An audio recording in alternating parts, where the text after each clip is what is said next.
সুমন দা হাতে কি দাদা এ ওজন কতটা আছে? 4 কিলো ওজনের পাঙাশ মাছ। আরে দাদা কি দেখি পেটে কি আছে দাদা? এ মিহিদানা। আজকে কত করে দিচ্ছ দাদা কাটা? কাটা সলিড 250 আর মাথা দিয়ে 200 টাকা। মাথা দিয়ে 200, তাহলে 50 টাকা ডিসকাউন্ট নাকি?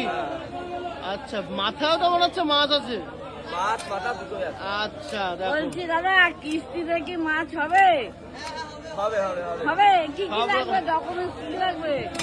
আধার কার্ড প্যান কার্ড হলে হবে তো? হ্যাঁ চলো ঠিক আছে, আমি বাড়ি থেকে নিয়ে আসি। সুন্দর করে কিস্তিতে মাছ কেটে দিল। কেন? নগদ পয়সা তো নেই। হবে। কিস্তিতে 250 টাকার মাল 500 টাকা কিলো। ওকে ওকে। দেখো তাই মাথাটা খেতে এখন খেয়ে হবে। দিচ্ছে। আরে দাদা, দাদা এ কোথাকার মাছ? সুন্দরবনের পাঙাশ নাকি? অবশ্যই অবশ্যই। দেখো সুপার কোয়ালিটির পাঙাশ। দেখো বলো শরীরের বাঙাল। আপনার ওই কটা আছে।